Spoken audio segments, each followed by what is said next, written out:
মধ্যপ্রাচ্যের আকাশ এখন বারুদের গন্ধে ভারী। একের পর এক ব্যালিস্টিক মিসাইলের গর্জনে প্রকম্পিত হচ্ছে মরুভূমির বুক।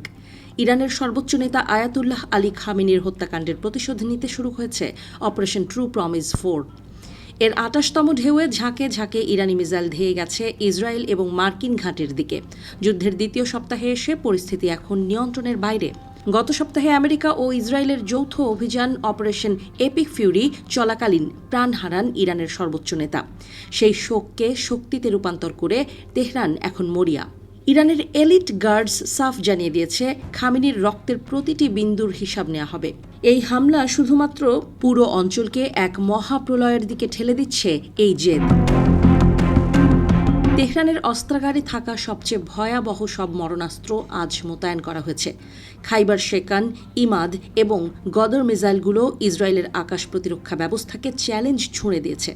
প্রায় ২,০০০ কিলোমিটার পাল্লার এই ক্ষেপণাস্ত্রগুলো ঘণ্টায় ১৭,০০০ কিলোমিটার বেগে আঘাত হানতে সক্ষম। ইরানের এই বিশাল মিসাইল ভান্ডারই এখন তাদের প্রধান রক্ষা কবচ হয়ে দাঁড়িয়েছে। পাল্টা জবাব দিতে ছাড়েনি আমেরিকা ও ইসরায়েলও। তেহরানের আকাশে আজ সূর্যের আলো ম্লান হয়ে গেছে তেলের ডিপো থেকে ওঠা ঘন কালো ধোঁয়ায়।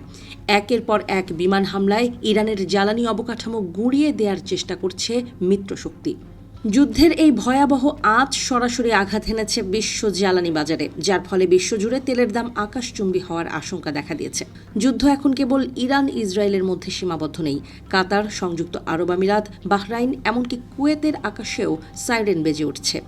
ইরান স্পষ্ট জানিয়ে দিয়েছে, শত্রুকে যে দেশই জায়গা দেবে তাকেই চরম মূল্য দিতে হবে। কুয়েতি আকাশ প্রতিরক্ষা বাহিনী গত ২৪ ঘণ্টায় অন্তত ৩টি ব্যালিস্টিক মিসাইল রুখে দিয়েছে, কিন্তু সব হামলা আটকানো সম্ভব হয়নি।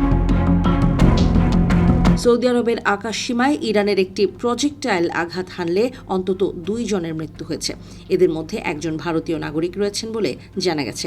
এছাড়া আহত হয়েছেন আরও ১২ জন। ইরানের প্রেসিডেন্ট মাসুদ পেজেশকিয়ান একদিন আগেই প্রতিবেশী দেশগুলোর প্রতি নমনীয় হওয়ার ইঙ্গিত দিয়েছিলেন, কিন্তু যুদ্ধের দাবানল তাকেও কঠোর হতে বাধ্য করেছে।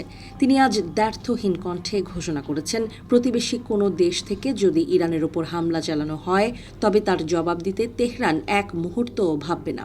ক্ষমা নয়, এখন কেবল প্রতিশোধের সময়।